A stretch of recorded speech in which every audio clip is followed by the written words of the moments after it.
Roger. Thanks for having me back. I am here with top pollster and political analyst Frank Luntz. Frank, I'm so happy to see you in person. You have been one of the most informative sources for kind of trying to understand the support for President Trump and where Republicans and Democrats are at, Americans writ large. Let me start off on the pick for J.D. Vance. What's your initial take on who it might appeal to and who it might not? It's going to be Trump's legacy. He now has a successor. So for those who like Donald Trump, they have a real Donald Trump Jr. to take the movement forward. For those who don't like Trump, it's frightening for them that this could be 12 more years of Trump and Trump's policies. It's very smart to go to the Midwest. Those are the only states that are in jeopardy, but it doesn't add diversity to the ticket. In fact, it reinforces the Trump component of the Republican Party. So in your mind, is that strategically a smart thing to do, or might it be a vulnerability in the long run? Like, do vice presidential picks strategically, can they make a difference? Yes, they can make a difference, but usually they make a bad difference. It's actually, they end up costing the candidate votes rather than performing. He's a good debater. He's very smart. He's very quick. Canadians will appreciate his Midwestern demeanor. His politics are Donald Trump's politics. So either you like him or you don't. I don't think he adds. I don't think he detracts. And I think he'll be a good opponent for the vice president in the debate that they probably will have. Why do you think Trump selected him? I was listening to some of the punditry in anticipation of who he picks, and many people were saying, oh, it could, this could be someone who's such a star that it would outshine Donald Trump, and that might mean that he wouldn't want to choose him. Why do you think he thought this was the right person to be on the ticket with him? Because J.D. Vance agrees with Donald Trump on the vast majority of issues, and Donald Trump truly does not like to be challenged. No matter what he says, he tends to surround himself with people who share the same point of view, the same ideology, and J.D. Vance does. So he's a complement to the ticket rather than expanding the appeal of the Republican ticket.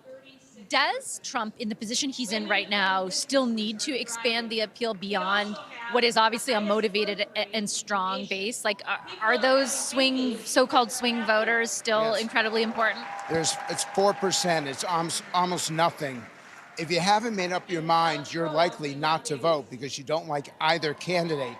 This is not people who are trying to decide, I like him here and I like Biden here. No, they don't like either of them, and they're trying to figure out the lesser of two evils. I don't think that the vice presidential pick will have any impact on that, but I do believe that the shooting will have a fundamental, meaningful, measurable impact because it has made these people here so damn determined to vote, to have their voices heard. The Trump vote is energized and the Biden vote is demoralized, and that's the story of 2024. I was reading some of your analysis on what you thought the shooting would mean. And how much of a difference, if those voters do come out to vote, the participation equation essentially, like how important is that ultimately on the actual election? My expectation is that it's only worth 1% or 2%, but that is a huge percentage. When you have a country that's evenly divided, 50-50, and you can get some advantage, Trump is already winning most of the swing states, Georgia, North Carolina, Arizona, Nevada. The 3 states he needs, Pennsylvania, Michigan, Wisconsin, those states will be affected by a vice presidential pick. J.D. Vance is of that constituency, the Ohio senator. And most importantly, for the first time, Trump voters actually think that they're going to make the difference in this election. In 2016, they voted. They didn't actually think he was going to win. In 2020, they thought he was going to win, and he didn't. Now in 2024, the people in this room think they can make the difference, and they are damn determined to do so. Part of also what came out of Saturday is this sort of pledge from both Donald Trump and Joe Biden to tone down the rhetoric. I have a very distinct memory of interviewing you live on air, January 6th, at which point you were... So do I. Yeah, you were, we were all affected by what we were seeing, but you were really affected by what you were seeing and sort of what had happened to politics in your country, something you cared a lot about. What is your sense? Do you think it is possible for the tone to ratchet down, or do you think that's kind of wishful thinking? It's a great question, and it's even framed really well. It's possible, but it is not probable.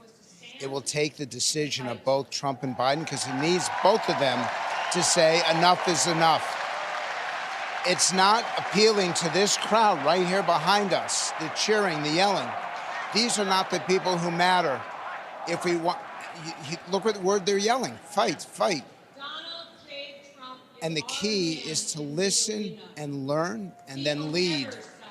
And if voters feel like they're being led well, if they feel like they're being governed well, all that hostility will go away.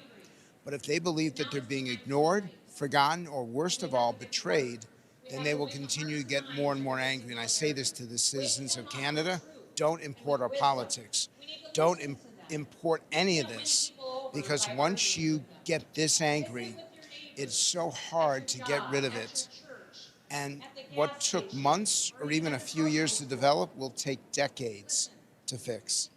Do you think, though, given the motivator anger has proven to be from a voting perspective, that political leaders will be willing to part with it, or the utility of it? I don't care what helps get them elected. I care what helps them govern. And you're not serving to win. You're serving to govern, to lead, to get things done, to get real, measurable, meaningful results. So my challenge to any of these elected officials, Democrat or Republican: number one, challenge your own side. Make them behave better. Number two, show meaningful measure, a track record of results that people can have faith in. And number three, do it for your children, your grandchildren, and the next generation, because in the end, it's not this next election that matters, it's the next generation that matters.